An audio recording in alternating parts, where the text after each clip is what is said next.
Well, I hope we got our technical difficulties resolved. And for those of you who have just joined us, we were talking about the budget of the District of Columbia, the home that we all live in, the place that we all love and want to see cherished. We want to see some things remain the same, although nothing in life remains the same. Ooh, for real. Nothing in life remains the same.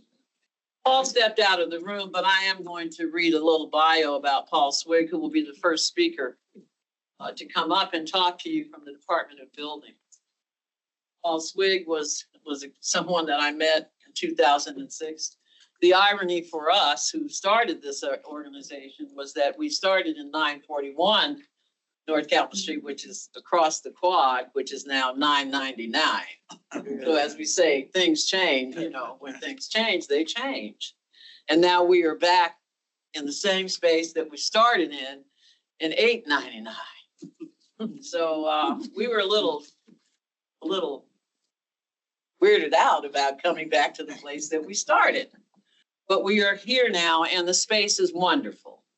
I think the staff enjoys it, and we certainly do like all of the upgraded technology that we have because it helps us to do our job a little bit better. Paul Swig currently serves as the code compliance specialist for elevators at the DC Department of Buildings. He conducts elevator inspections, supervises the third-party elevator inspection program, having 28 years of experience in the elevator industry. Mr. Swig has experience covering all phases of the vertical transportation industry, including design, surveying, estimating, management, contract document preparation, construction, maintenance, inspection and field supervision. He is also a member of the board of directors and a continuing education instructor for the National Association of Elevator Safety Authorities International. So he comes very well qualified to speak to you this evening about the subject. And as he indicated, Johanna, it's going to be a little dry. I said, as long as you make it simple and they can understand what to do and when to do it, you will have succeeded at your job. Our second speaker this evening is sitting to my right. His name is Adam Orleska.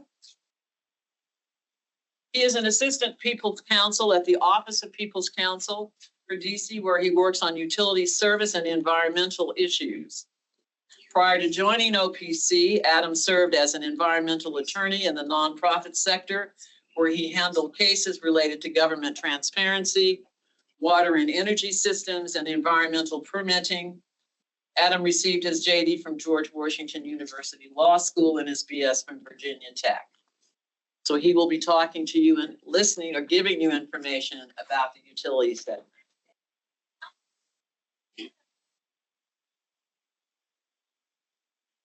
They're all looking at you. Think about managing expectations. I understand. It's time for you to manage your expectations to the dais. Following these two gentlemen's presentation, we will have our Director of Policy join us.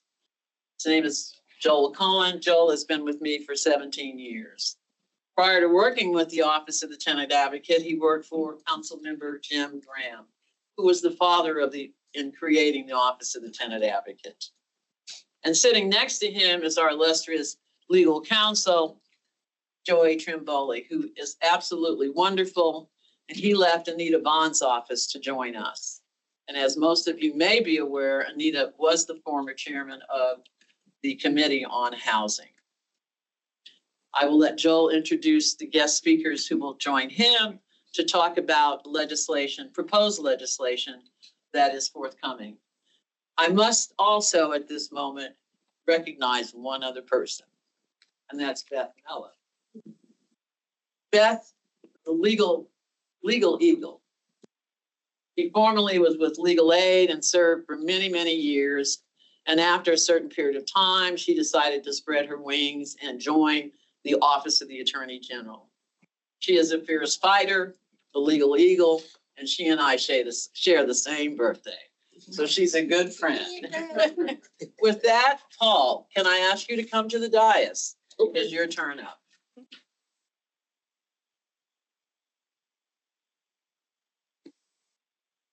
So the topic is elevators. And it's a pretty big topic.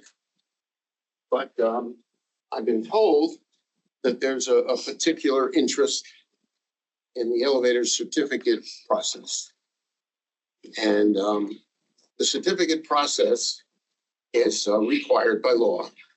And I guess the way to start is to say that if you have your certificate of inspection issued by the Department of Buildings, it represents a process, a completion of a process. And that process starts with the owner's responsibility under National Code and the District Code to hire and have performed inspections every year. Now, the what to inspect and how often to inspect varies a bit by the kind of gizmo you've got. Passenger elevators are one thing, escalators another, freight cars, wheelchair lifts.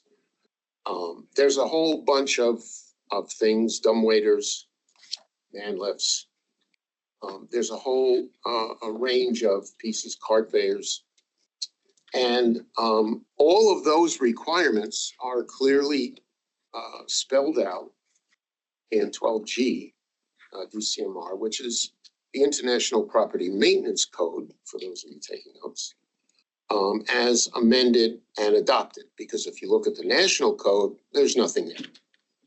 And when I wrote the section on conveyances, which is section 606, it codifies from a number of places that aren't so important right now, but it codifies what's required for each type of device.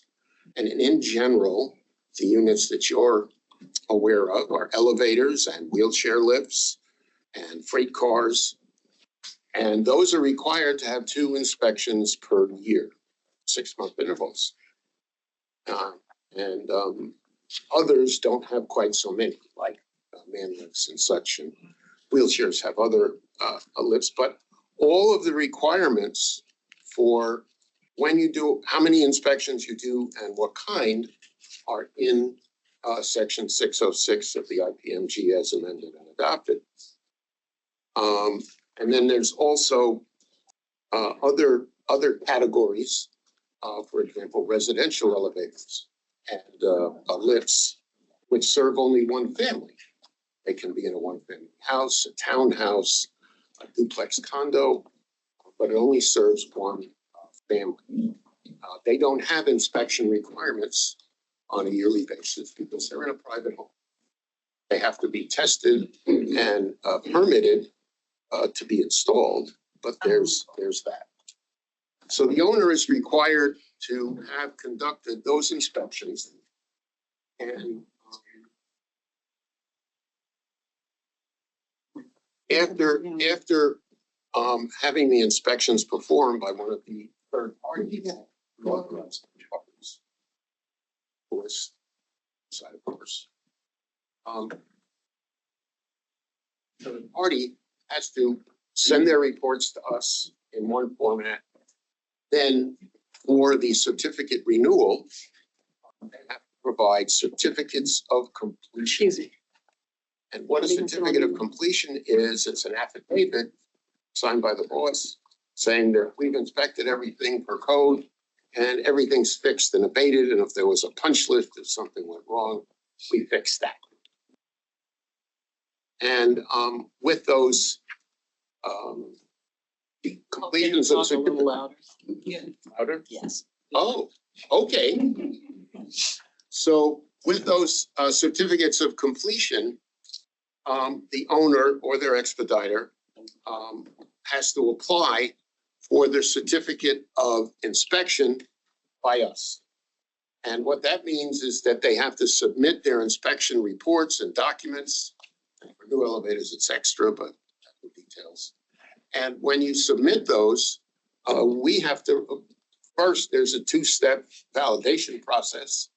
ELCP, License of Consumer Regulatory, no, that's not right.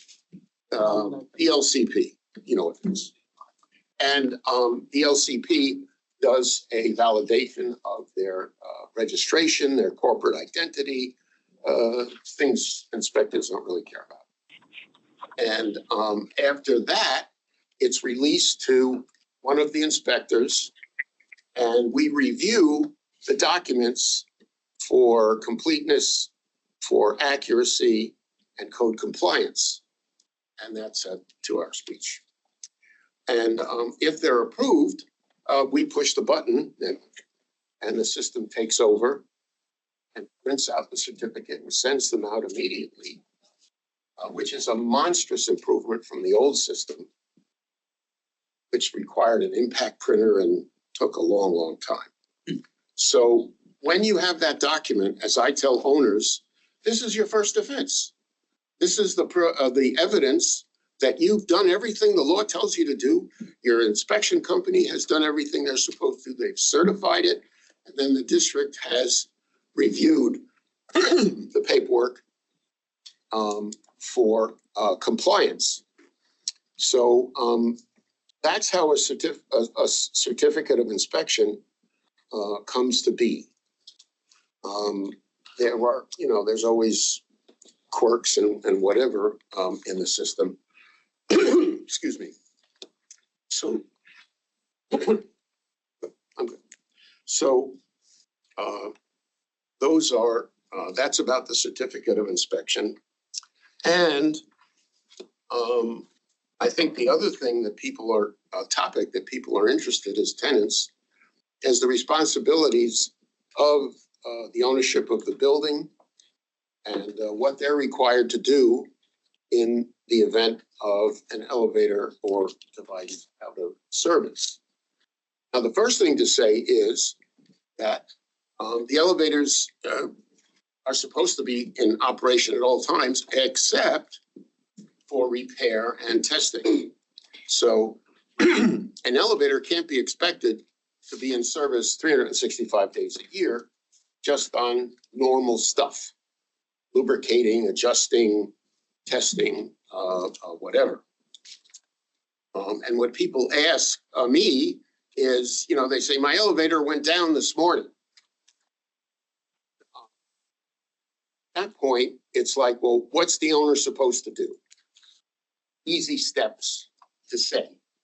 One, the owner has to tell the elevator company to come fix my elevator. And and he will, because he's paying for a maintenance contract that probably costs too much. So he will call them. That's an official compliance with one of his legal responsibilities. And when we investigate and people call us and we come out, I have to remind people that we don't fix them. We don't have tools.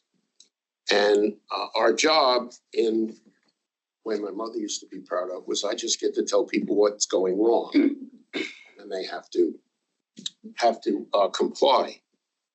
And that being said, that's where the twist in the owner's responsibility has come in over the past few years, including COVID and such, is that their ability to manage the repair time is not really under their control.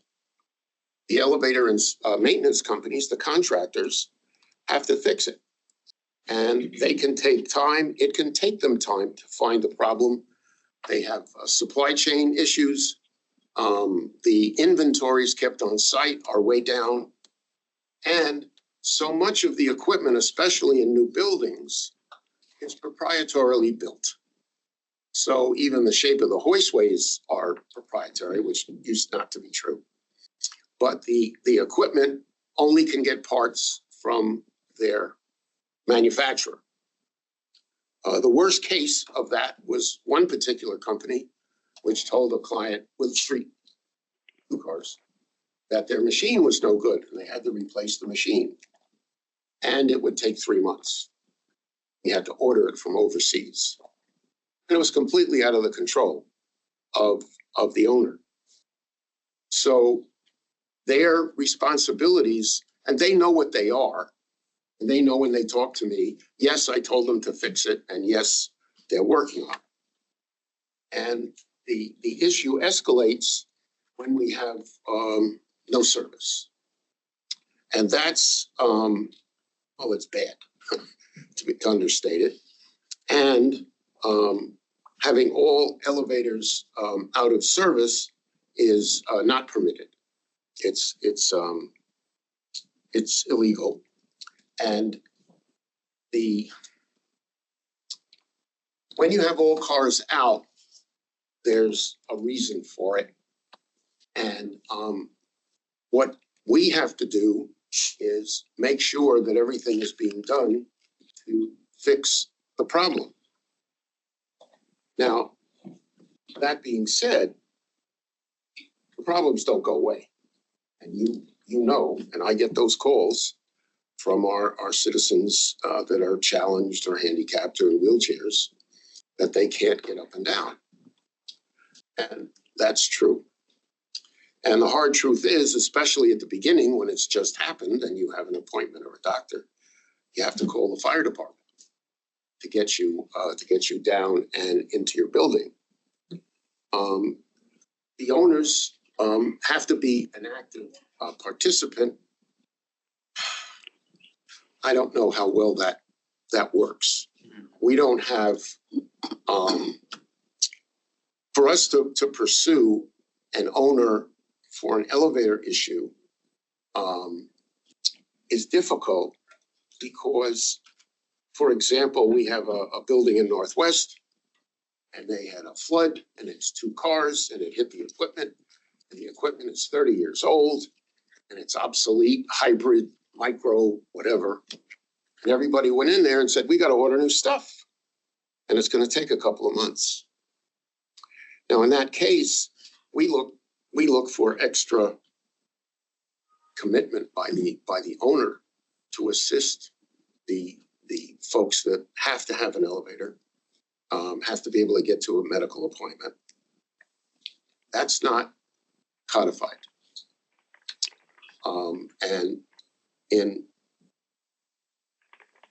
in a case that's very relevant to this, years ago when Joanna and I were young people in the department, there was a big fire across from the Tivoli, the Samuel, I forget their full name. Yes, go ahead. But this is going to date me because the elevator room burned. The oil bubbled, it broke the pipes, it turned the elevators to ash. And I was an inspector then, and they sent me there every few days to see what was going on. But the owner stepped up. He hired kids to be runners and go to the pharmacies to pick up prescriptions. He hired or got the people to go get groceries over at the Giant. This is before cell phones. And he hired a bunch of big football guys to carry people up and down the stairs because it was a 2 or 3 month process. It was very long. And it was representative of somebody that plunged in and really did the job. And the story, you know, it finally wound down and they got them running again with new whatevers. And but that's the kind of investment by the owner, and I'm not talking money, was a good thing. Today, we have a more indeterminate times out of service, and we have all these delivery services. They're not climbing stairs. So if you order from Giant or Harris Teeter, they're not coming up to the 5th floor. And many other things that you know better than I, because I'm just the elevator inspector. I can tell them, you know, to fix it, how you fix it. You know, I can't tell Kone or Otis how to fix their equipment. I can say, how long is it going to take to get your parts, and what's it going to cost? And they generally live up to their obligations. So those are not, as I said, not codified issues, and the cases vary so much. It's easier to talk about when some guy plastering a wall didn't recognize a sprinkler head and was using his hairdryer to dry the walls faster.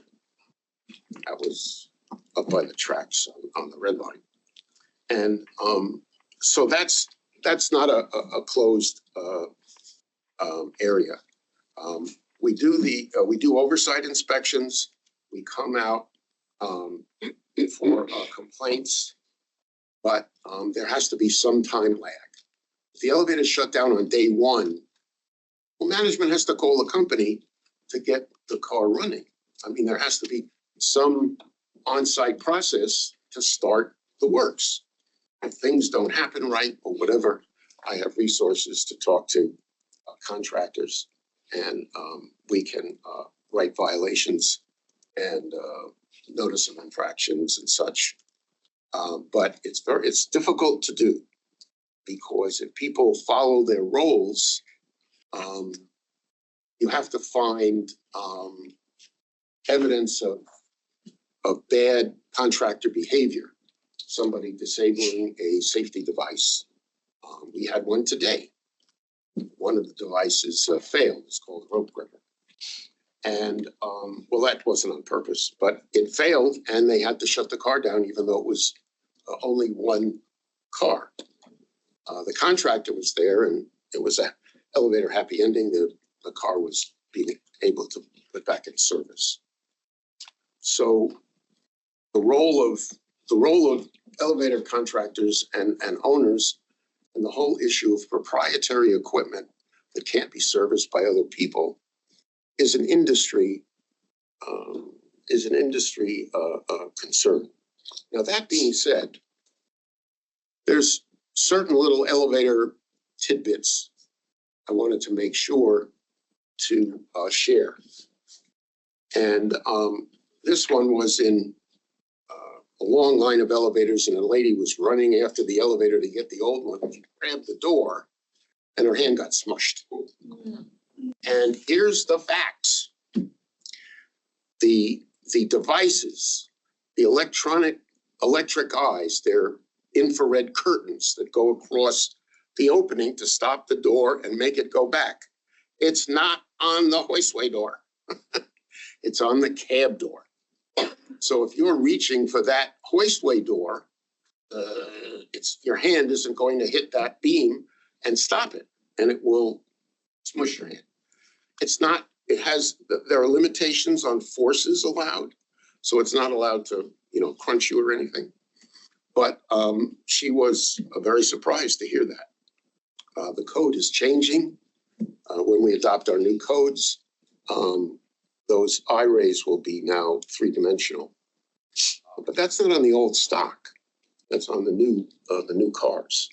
So that's a just, if you're going to grab an elevator, don't grab the door.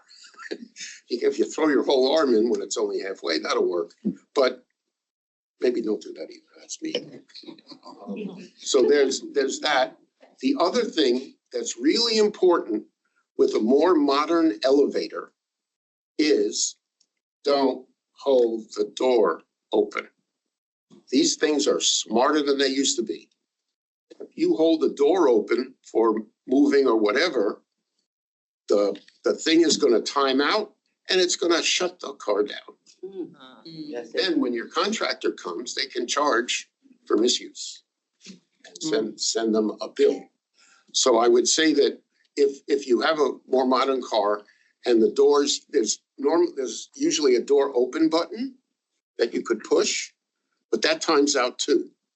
And then it switches to a buzzer, and it does a creep in front of, to try to tell you to whatever.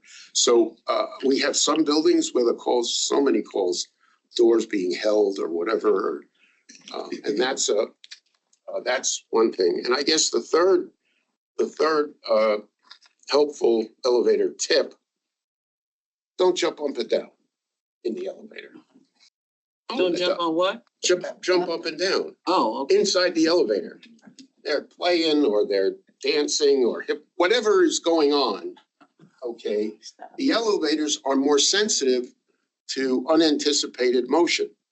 You know, now the elevator movement in the hoistway is tracked to 1/10 of an inch. Okay, the old cars, they were in every 3 inches or 2 inches to track where they are.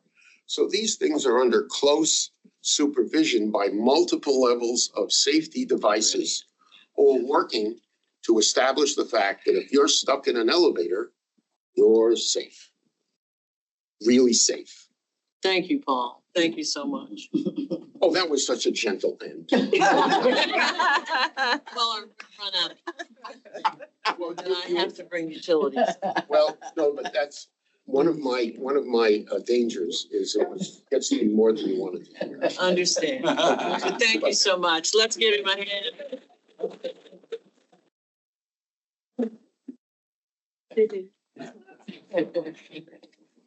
This goes by so quickly. I know. That is too. Shooting. Are you leaving? Yeah. Okay. Yeah, I'm gonna go, Did you have another assignment? yeah, because we're traveling tomorrow to our seminar for code updates for our qualifications. So that's Your next assignment. Yeah. Thank you for Next being one, you with can us. have two more topics. All right. Thank you.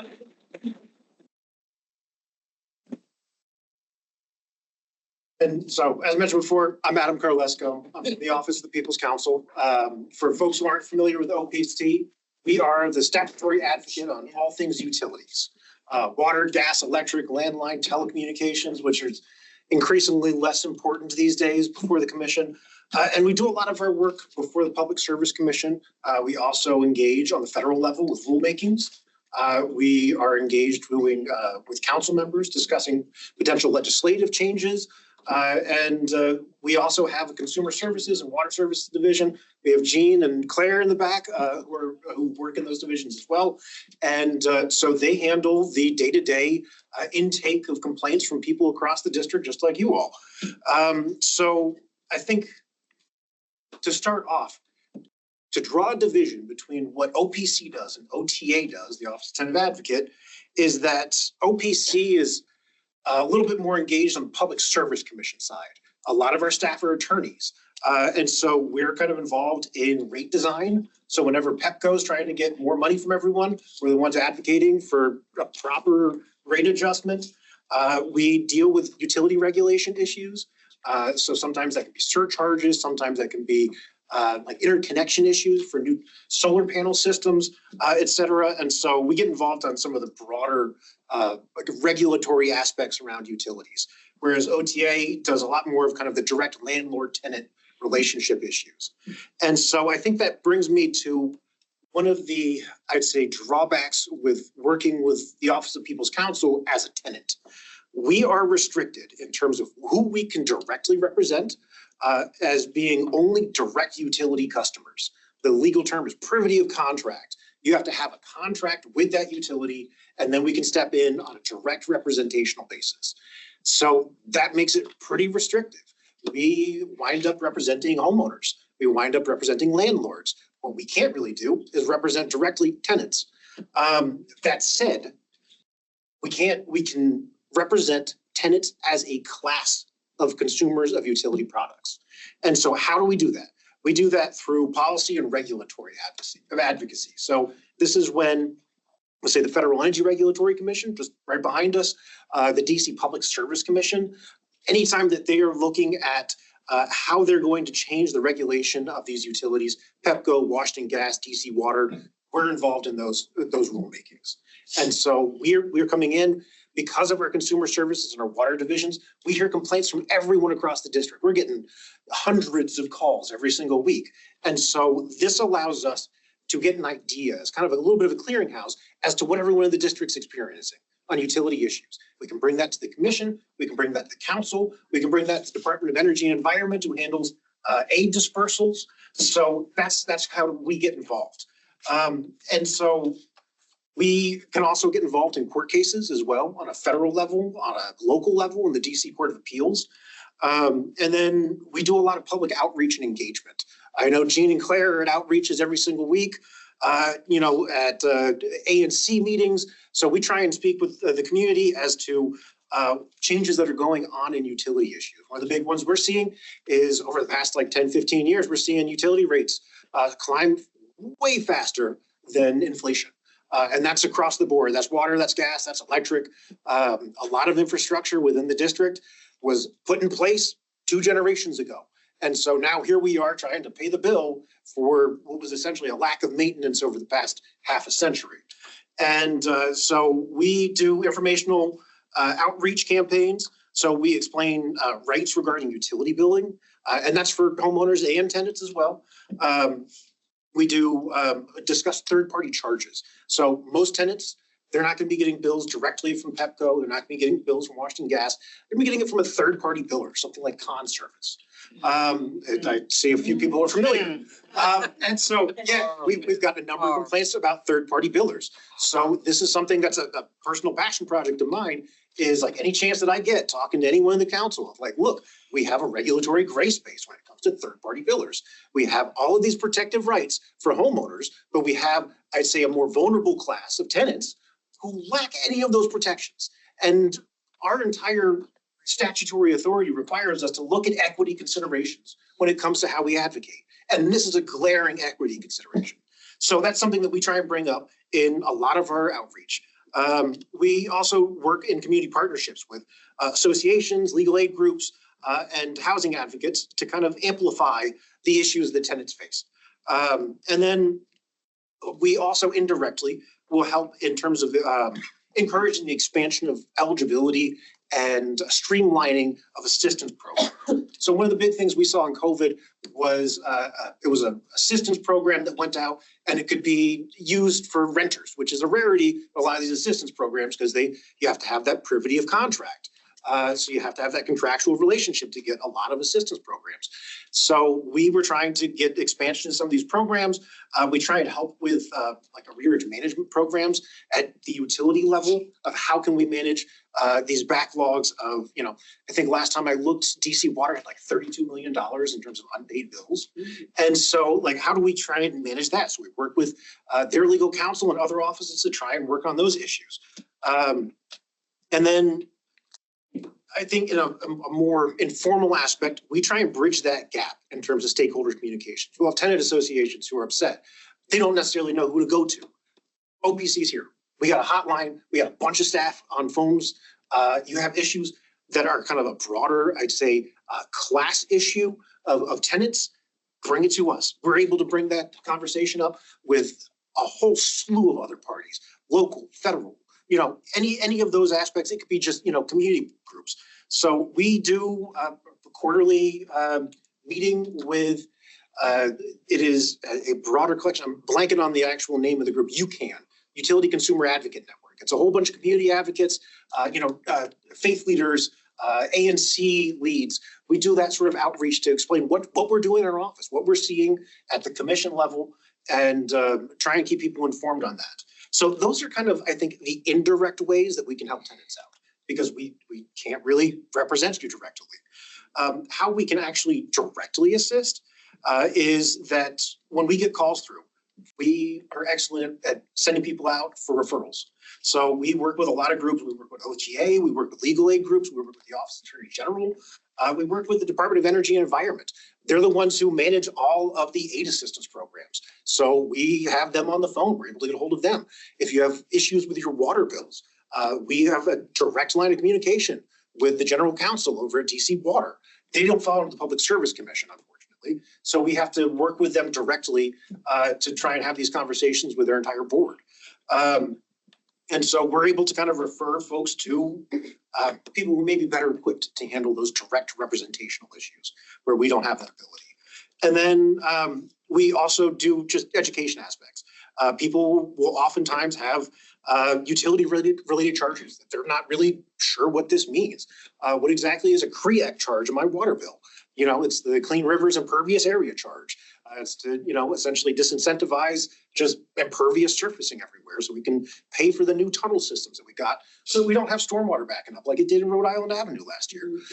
So, that tunnel system went into place. We had storms this year. Now it's working. So that's kind of those charges going into place. We can explain stuff like that on a, personal basis. We can look through bills and see where there might be billing irregularities. And so we can also explain the difference between regulated utility billing and these unregulated third-party billers like Conservice, what the difference is, how they operate, why their billing systems are different, what regulations apply, who to go to talk about these sorts of things. And then I think we can also help with a lot of mediation issues. People will have particular issues with their service that maybe their landlord's not really dealing with. We can go directly to the utility. We can talk to them directly. We have contacts in all the utilities and can discuss with them what we're seeing in these sorts of things. I know that we had a tenant who really couldn't, their landlord wasn't doing something about a water service pothole out front of their place. It was, the testing meter. It had flooded, it was broken, landlord's not doing anything. And so he came to us and we got a hold of the DC legal office. And we're like the DC water legal office. We're like, hey, we need to get this issue fixed. And so we're able to expedite those sorts of things.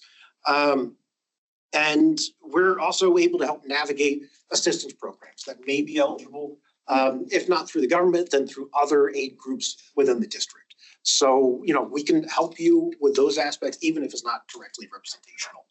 And then what I had mentioned before, we deal with documenting patterns, and then we try and bring about systemic change before the Public Service Commission and the council, as well as protecting you guys on federal rulemaking changes. So we're seeing a lot of federal stuff coming through, and we're going to see a lot of it over the next couple of years. So we're on the front line. I personally am going in and commenting on each of those dockets. I get the report from the Federal Register as to what's changing every single day. I bring it to the People's Council. I'm like, do we need to file comments on the federal level? Do we need to preserve our appeal rights? And so that if need be, we can file a court case or file an amicus brief in a court case that's proceeding.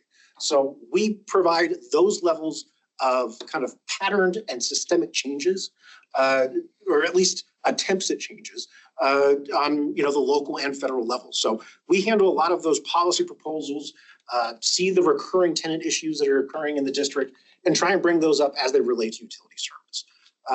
And so I'll try and keep it a little bit shorter, but I think that's kind of the summary of what we do on an individual level. And so, difference between OPC and OTA is like we can't work with tenants directly, but we work with the entire class.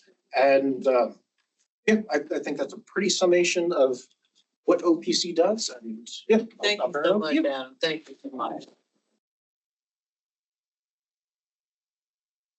If you have questions of any of the presenters that have been before you thus far, I'm assuming that my staff gave you some cards to fill out. And if you want to fill those out, we will direct those particular questions to the appropriate authority that can answer them directly. Now we are into the main event, and that deals with these lovely ladies that are sitting in front of me, as well as my legal team. that's legal. The handsome legal team. As some of you may very well be aware, the mayor proposed a new housing bill. It's called something Rental Act, Amendment Act of 2025.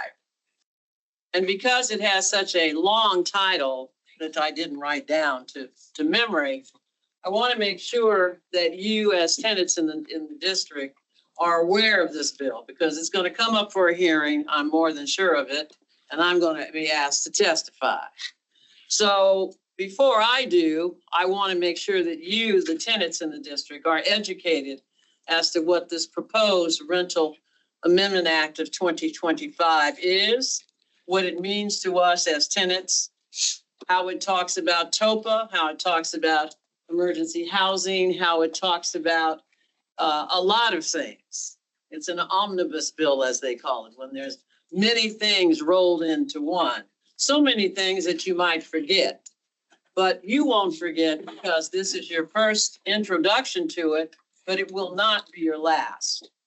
And as I indicated earlier, one of your responsibilities as tenants and as district residents and as citizens of the United States, is to be actively engaged in making certain that what happens in your life is done and predicated on what you give to your life.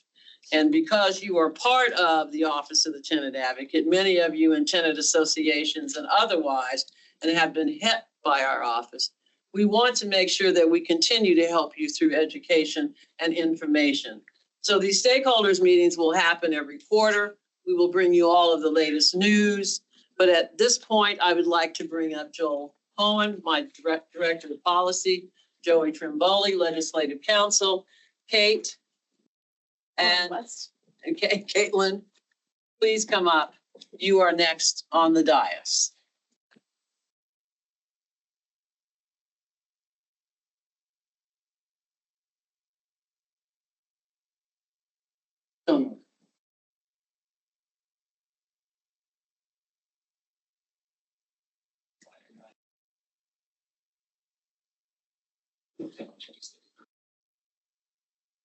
Sam, go.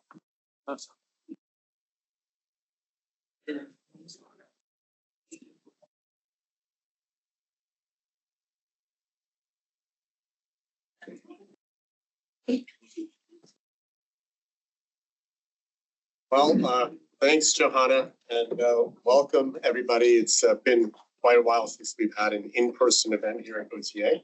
So it's very nice to see a lot of familiar faces and a lot of new faces as well. We are going to switch up the order of the two-part policy discussion. Joey was going to give us a brief overview of matters of interest pending at the council that have been newly introduced since the start of the council period on January 2nd. And then have a more granular discussion about one particular item of interest, which Johanna mentioned, is the, I have it written down, Rebalancing Expectations Between Neighbors, Tenants, and Landlords Amendment Act of 2025.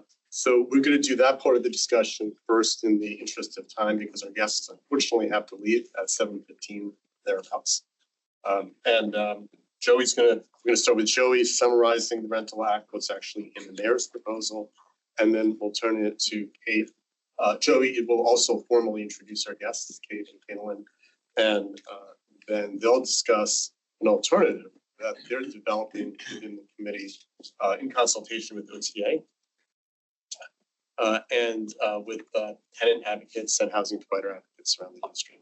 So Joey, you want to get it started? Sure. Hey, good evening, everybody. Joey Trimboli, Legislative Counsel at OTA. I'm just going to give a brief rundown of the Rental Act. This won't be a rundown of the entire bill just for the sake of time since our guests have to leave soon, but just some of the highlights. So this was introduced on March 3rd.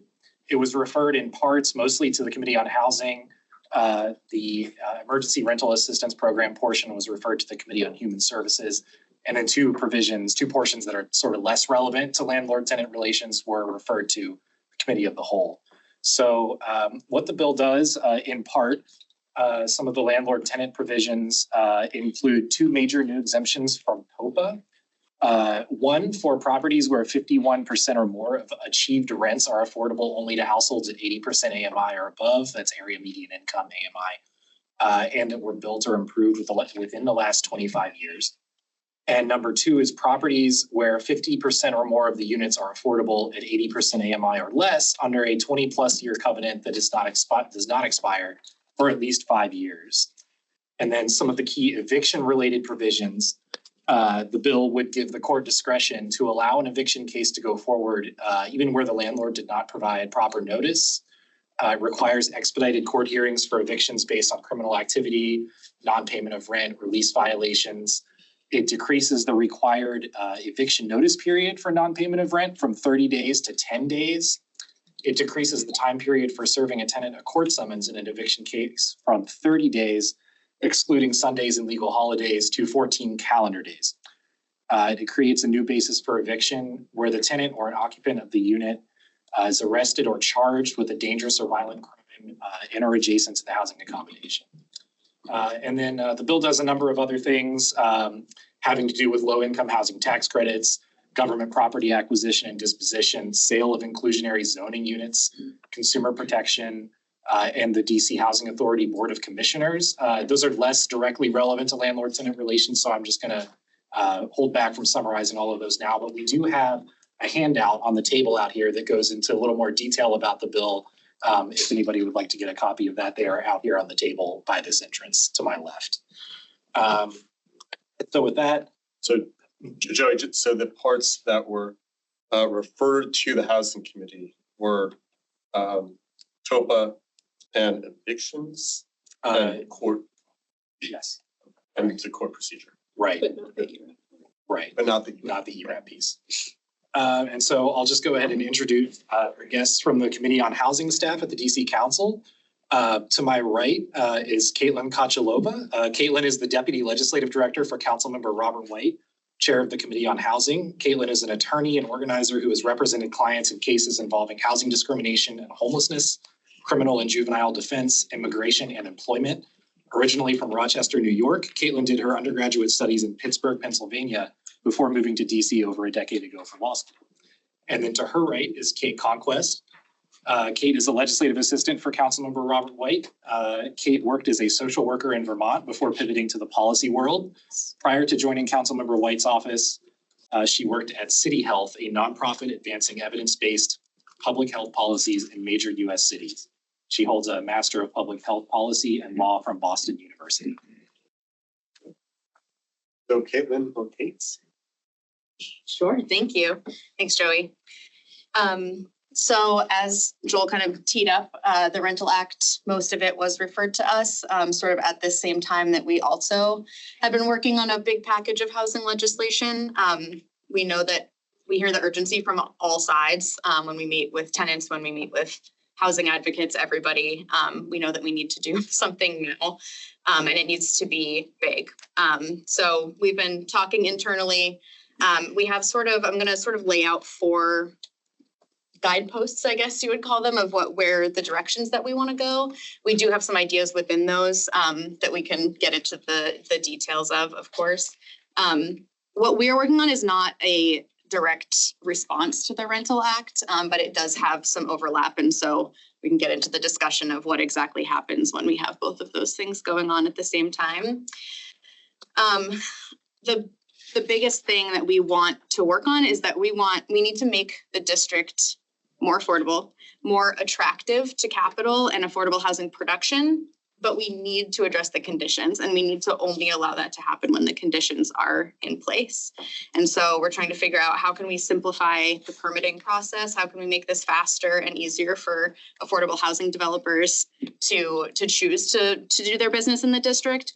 And how can we make that contingent on if you are keeping your building up to code and you don't have outstanding infractions and you're really providing the safe housing that everybody deserves?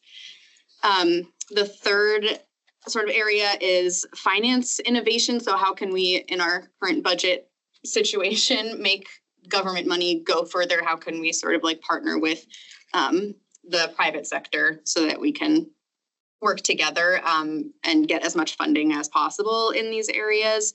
And then finally, homeownership. How can we get more people access to homeownership, and how can we make sure that DC residents are getting sort of like the first dibs at that and not just these developers that are coming in and flipping houses and sort of disrupting the community? How can we make sure that people that live here stay here?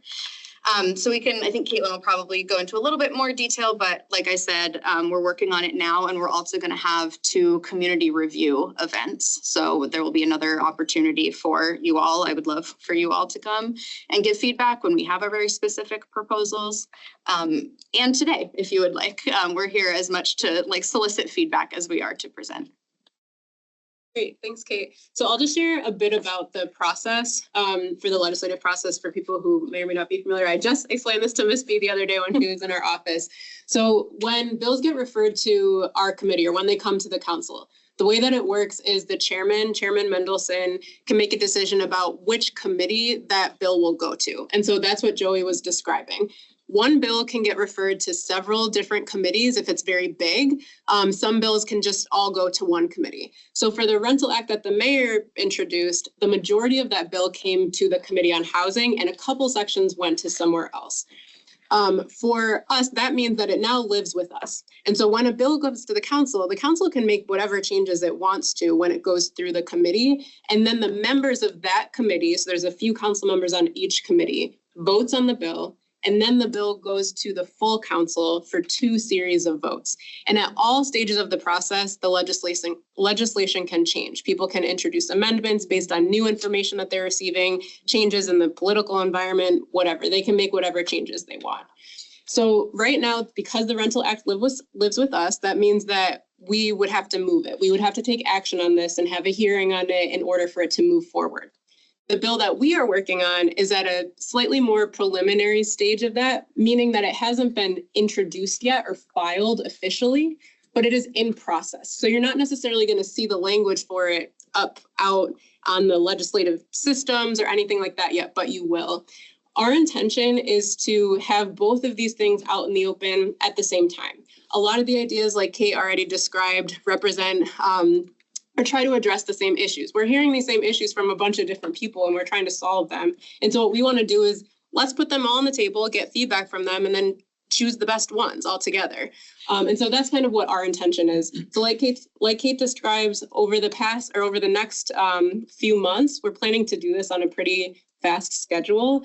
We do also have to deal with the budget when it comes to us as well. So it's a very big time for all of us. But we are going to do our best to move this quickly because things really do need to move and we need to figure out how we can make some improvements to the landscape right now. So we'll be looking at both our legislation, the mayor's legislation, and a couple other pieces that touch on these same things at the same time so that we can take a look at it holistically, get a sense of what we think will work, what won't work, hear from our agency partners, OTA, OAG, some other folks, and then try to put forth the best thing that we can. Even when legislation gets passed and it's permanent, there is still an opportunity to make a change. So nothing is truly permanent. If we get it wrong, I hope we don't, because we're doing a lot of insight or trying to get insights from people now. But if we do get something wrong, it is always possible to make that change, which is why I appreciated what Director Shreve was saying. It's so important to stay engaged, to understand how these processes work, kind of know when you can slot in and ask the questions if you don't know, because this stuff is complicated. And so that's why I start with kind of walking through how these processes work so that you can kind of understand where you can plug in. So I will stop there for right now. Do you want questions, or Kate, do you want to get into some of the specifics of what you are thinking about at this point in time? Or is that premature? I wasn't quite sure. What do you think? Speak up. Yeah. Okay. What I would like to do, what I think makes sense for us to do right now is, like Kate said, we're going to have 2 community review sessions where we have the actual plan laid out. We have people come for feedback. The timing of this event is just like right a couple of days too early for us to really go into the deep details because we are solidifying it. And I don't want us to say something that we don't land on and then confuse everyone with what that actually is. So that's the only reason why we're not going into more of the details now. It's because we're actively working through it, want to lock them in and then bring them to you in a slightly more finalized package. So when we have those dates, we will make sure to share them with OTA. We'll try to get people out. We want to make sure we're getting the right information. But I do think probably for right now, it's best to just lay out what Kate has already said. I was going to rephrase that in the form of a general direction question, but I can avoid that as well if you want. Ask it and we can see. Fair enough. Yeah. So TOPA exemptions, general direction, and then the court procedural changes, general direction. Any thoughts about, or anything you can share about that in terms of committee thinking about maybe the rationales behind the mayor's proposal, and then how you guys might be, your rationale in what you come up with might be a little bit different. Yeah, that's a good framing. Do you want to start? Do you want me to try to respond? Or kind of how we're landing on the decisions that we're landing on. Okay. No, that's fair. We are coming off of a meeting about this, which is why we're trying to figure out how it makes sense to talk about. So we repeatedly, and I'm sure this has come up in many of these meetings, we hear about TOPA constantly. whether TOPA is the end all be all thing. Sorry, does everyone in the room know what we're talking about when we were talking about TOPA? No. Great, thank you. I'm glad I took a pause for a second. And yes, tenant opportunity to, great. Tenant Opportunity to Purchase Act, and you'll have to head out and like, yes, I think too. Kate has to run to an appointment, but I will finish this out. So the Tenant Opportunity to Purchase Act is legislation that was passed in the 1980s, and it allows for tenants living in a building the first right of refusal to buy their building if an owner is going to sell it. So the owner basically has to say, hey, tenants, if you want to, I'm going to sell this building. And first I need to offer it to you. If you can get everything together, then you can take over the building, or you can have a say in who takes over the building. And so that process that's a very rough overview. If you want to know more about it, you should, ask OTA folks, or we can have a longer conversation. Yeah. Is that on the line of co-op? It can be, yes. So some buildings will become co-ops as a result of the TOPA process, if that's what the tenants ultimately choose for it to go towards. Yes. So there are Just to clarify, there's a conversion part of the law and a sale part of the law. Yep. And they're separate, but they sometimes are made to work together. Yes. Yeah. Thank you. It's so great to have so many people up here reading. That's amazing. Yeah. So the TOPA as a practice is pretty unique to DC. It's very cool. So like they said, I'm from Rochester, New York, and I went to this housing event a few years ago before the pandemic. And there was an attorney there from Buffalo, New York, who was like, oh, you're from DC. I want to talk to you about TOPA because we are trying to get that here.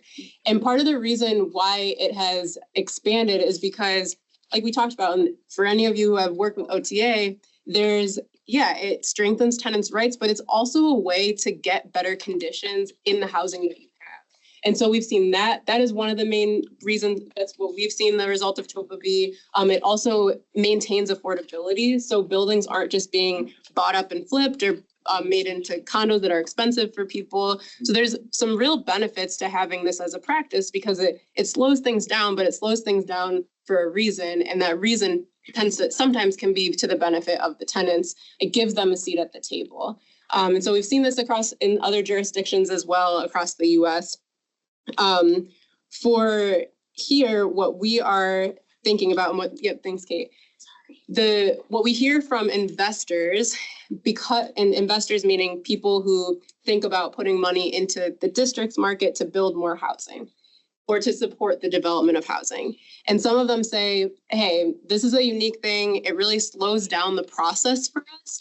And it also holds up our money in places that we don't necessarily want our money held up. Like maybe I just wanted to give money to build this thing, but then I wanted to take that out. And when I go to take that out, the tenants who live there are able to say, no, like we might want to do something different. And so that slows down the process for them being able to take that money out, which means that those folks may not necessarily continue to put their money in the district. They may choose somewhere else to put their money. And that can have an effect of limiting our ability to get money to then build more housing or even do some preservation projects to make housing better.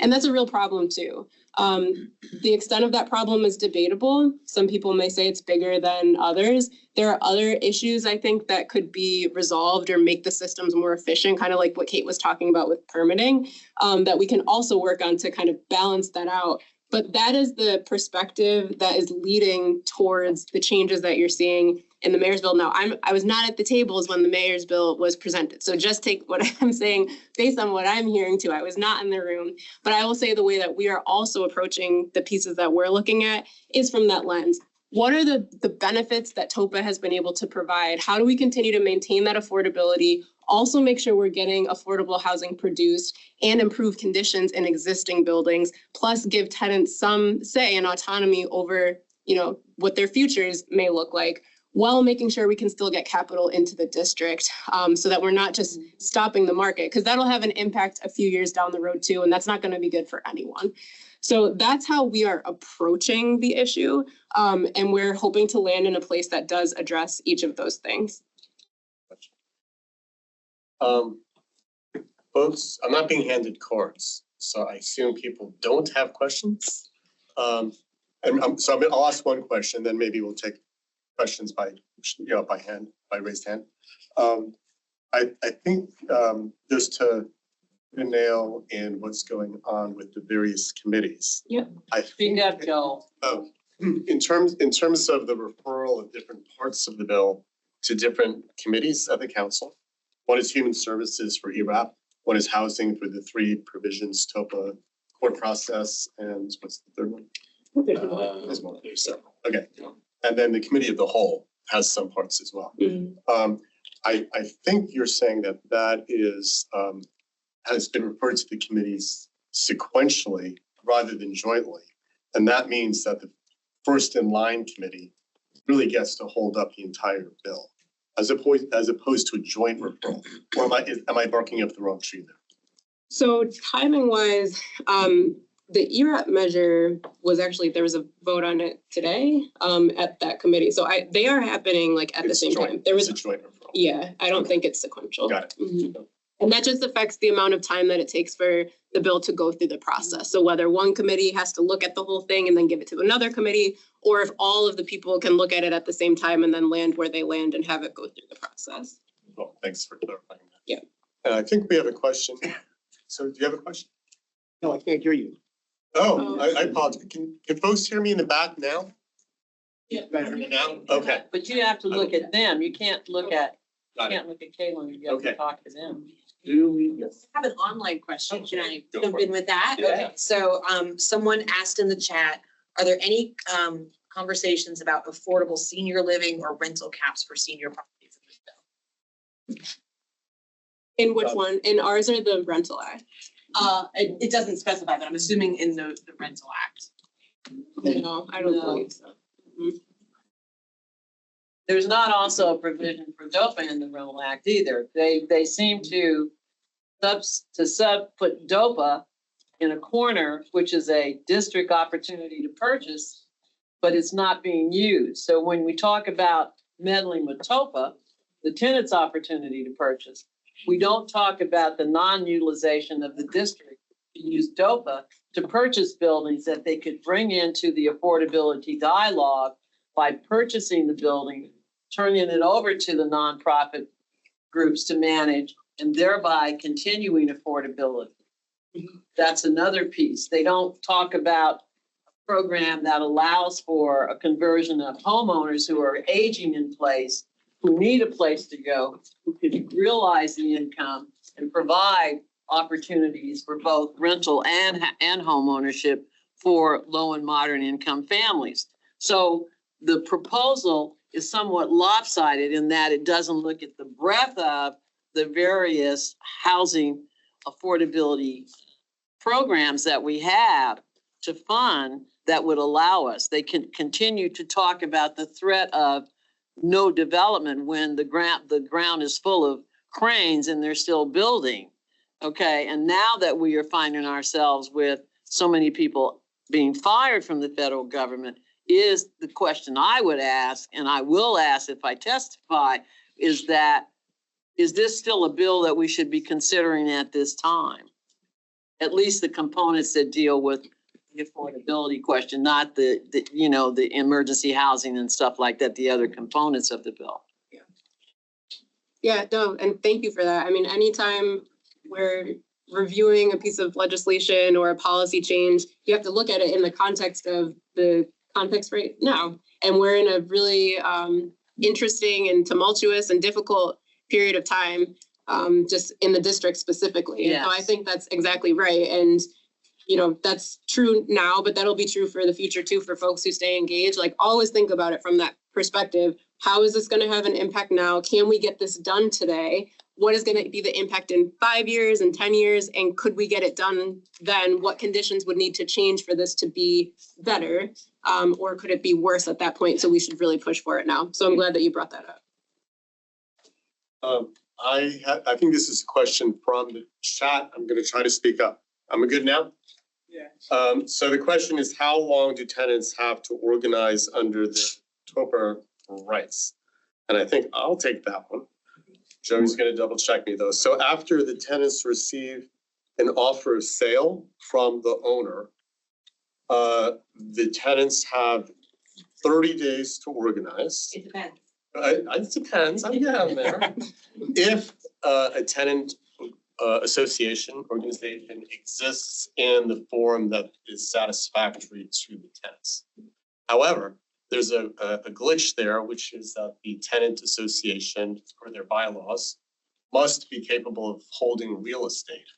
So if that's not true, that's not the case, or if the tenant association doesn't exist in the form that is suitable to the tenants who are currently occupying the building, they have 45 days and that's 45 days to get themselves organized, hopefully talk to an attorney, and then respond to the owner's offer with a letter of interest in exercising their rights.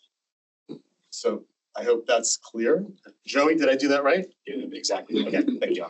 And Jill, you might want to tell them that we do have a pictorial that provides them with all of the timelines. Yeah, we have a pictogram and some footnotes, annotations on the back of it. It's a nice two-sided sheet, easy to understand, but pretty comprehensive on our website. We can get a copy of that. Yes, absolutely. While I'm at, OTA.dc.gov. Do you mean if you want a hard copy, we probably have, do we have a hard copy? We can get one. If they want it mailed, I can mail it to them. But we can get one pregnant. But when you go upstairs on the tour, staff can provide it to you upstairs, okay? Thank you.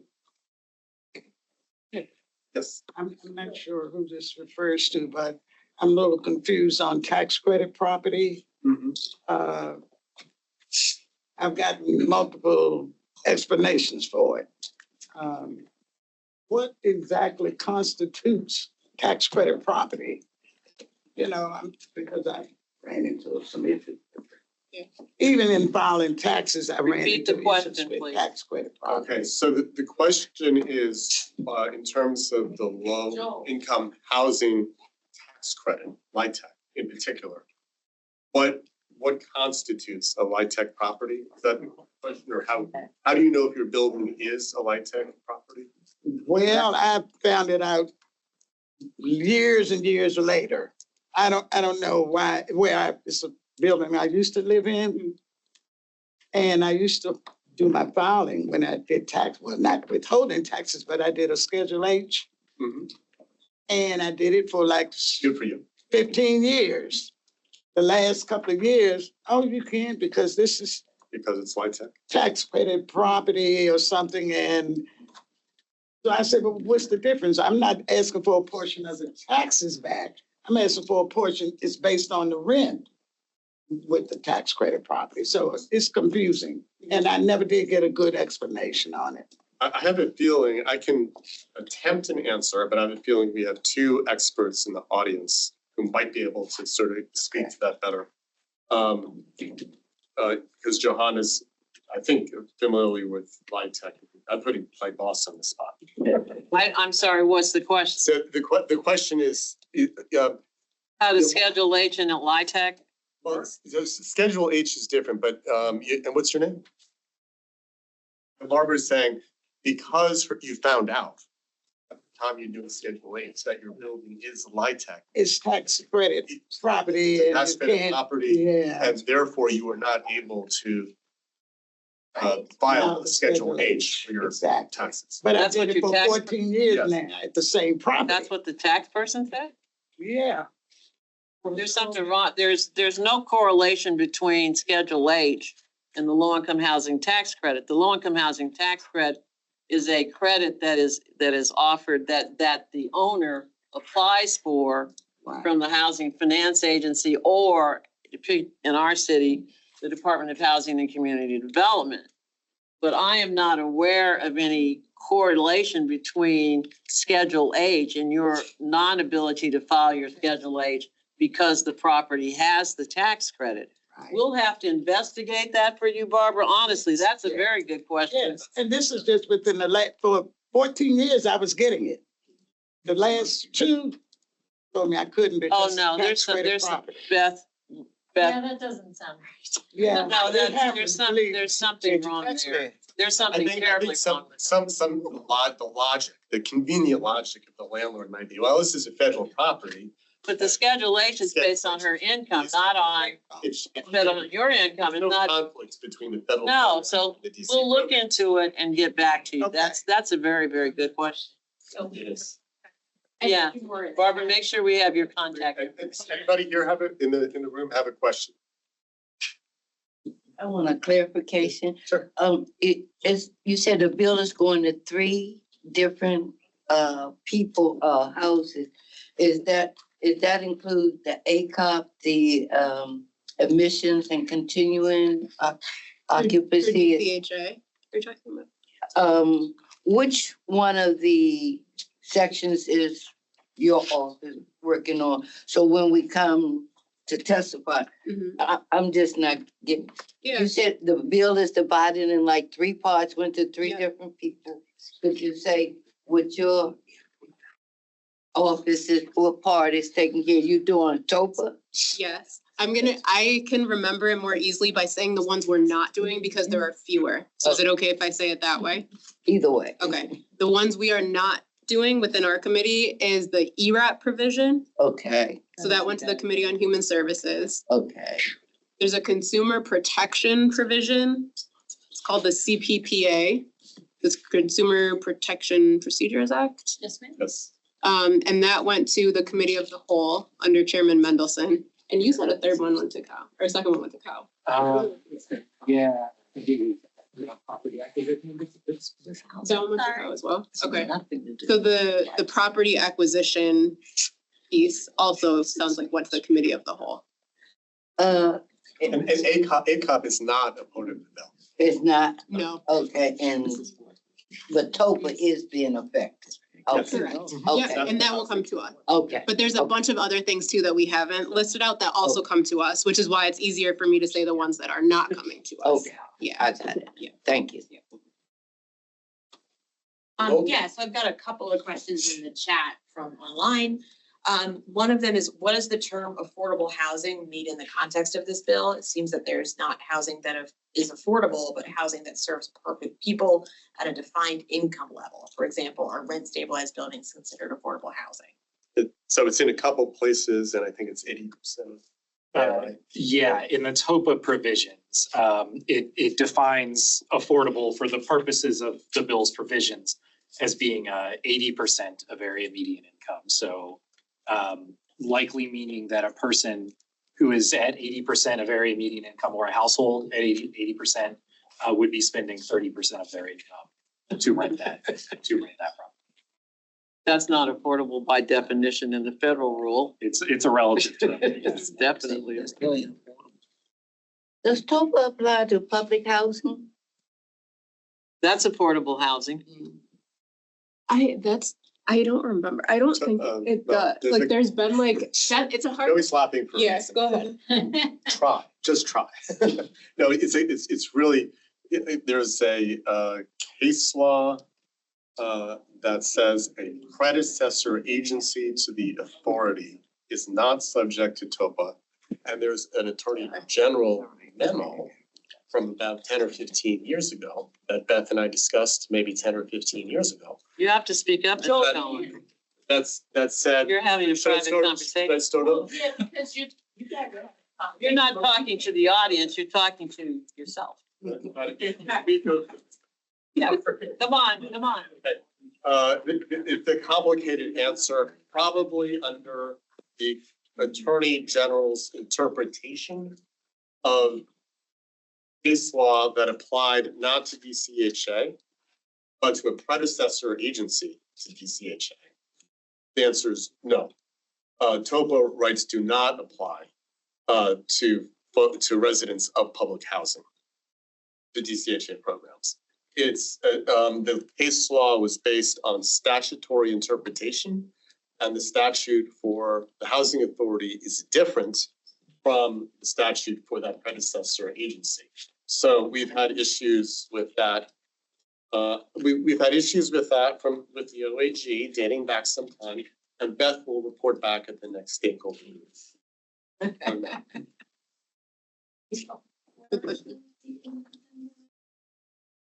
Wait, well, oh yeah, yeah, early 2000s, elected AG was 2014, so yeah, before that. I've got one more question in the chat as well. Is there anything in the bill to expand rent-controlled housing stock or protections of seniors regardless of their income if the building is sold? That might be debatable, but I'm gonna say, to expand rent control, no. To expand affordable housing, that's arguably one of the points of the BOPA exemptions. That's one of the rationales. So the focus is not on expanding affordable housing, it's the focus is on, it would seem to me that the focus is on addressing the issue of commercial properties that are no longer viable as commercial properties and the conversion of those properties to another use. And I don't think that conversation has been held in a format, first and foremost, by and of itself. And looking at TOPA as an excuse to say that if we eliminate TOPA, then we have developers that will come in and deal with some of the vacancies that relate to all of the commercial real estate that has now fallen. So it's not an affordable housing issue, because if you're at 80% of the AMI, you are above the definition of affordable when it comes to income and those who are able to receive subsidy of any kind, whether it be to the building or whether it be to the individual. So we do have a distinctive difference between the dialogue that has been proposed in the mayor's budget as opposed to the issue of affordability and looking at the growing number of people who are moving into the stage of one source of income who are going to need affordable housing in a large way, a very, very large way. We're not looking at that at all. If we look at the statistics, you have 11% of the population that is in the area of 65 and older, and that's growing. And so I think that the conversation of affordability in the bill is mute if you're talking about affordable housing. That is a preview of OTA testimony. No, not really. No, not necessarily. But again, just to make sure we're clear too, I do not represent the mayor's team. I work for Councilmember Robert White. I'm not speaking on behalf of the Rental Act. I'm only talking about what our committee's purview is of that legislation now that it is with us, and talking about some of the ideas that we have similarly been working on since before the Rental Act was introduced to address some of the same issues. So I know sometimes there is confusion about that, and I just want to make sure that that's clear, like what our role is versus what some of the other roles are.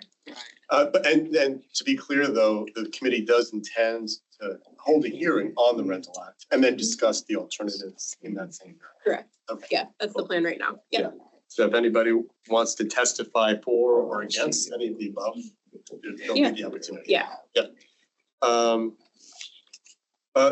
Another question from the chat: what's the status of? That's not the question. Let's see.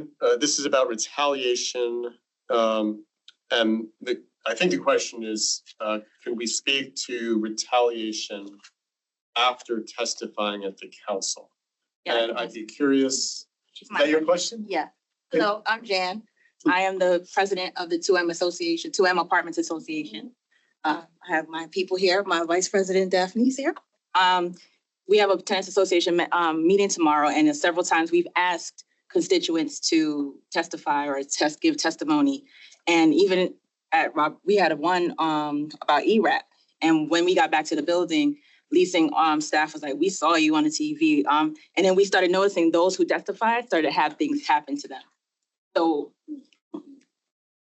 it's hard to tell constituents to come and testify, be on TV, go viral on Instagram, because I know I even did, not that I wanted to, but and then you get back to your building and you're being treated in a way where it's very slight, but you know it's different because you have just spoken up in front of everybody. Okay, very important to know, and it is in the Tenant Bill of Rights.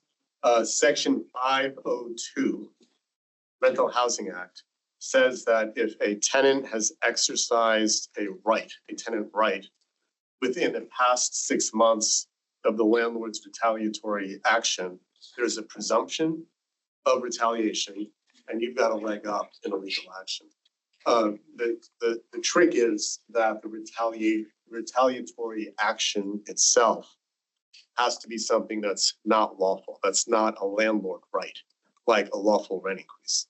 So does that make sense? It's, you know, the retaliation law in the District of Columbia is strong, and tenants should not be discouraged from testifying, calling the Department of Buildings to call in housing code violations. You know, and tenant associations play a very, very important part in helping to, you know, strengthen the you know, tenants' willingness to do those things and exercise their rights. And OTA works with tenant associations a lot, and I'm sure that that issue comes up quite a bit. So I hope that I'm trying to be encouraging. And if there's any issues, come to OTA.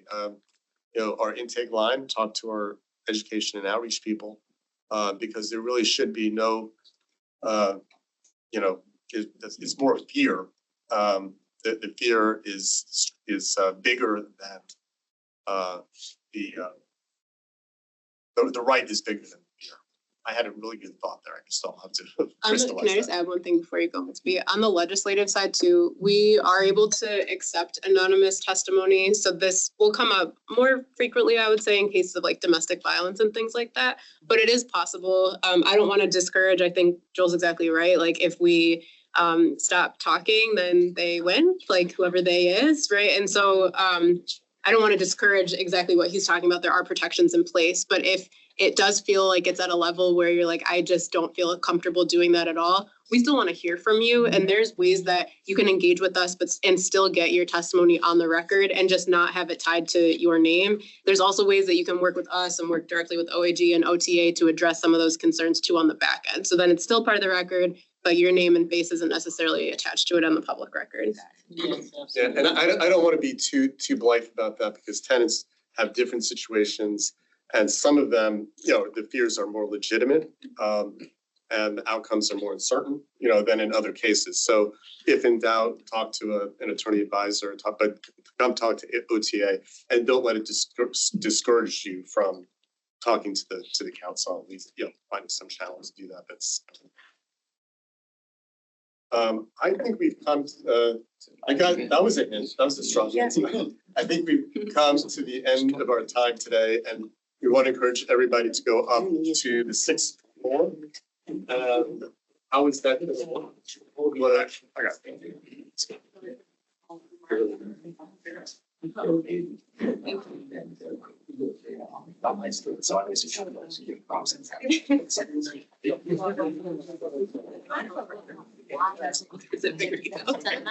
I want to thank all of you for being with us tonight. For those of you who had a hearing problem, let me make sure that we get you a copy of the recording so that you can look at it and hear it better at home, because I know you had said that, and unfortunately it wasn't, we don't control the meeting rooms in the building, plus we don't, you know, so if they don't have, they have the recordings, but the microphone is something we're working on. If you would like to come up and see our new home, your new home, the team is going to step up, Nicole Pinty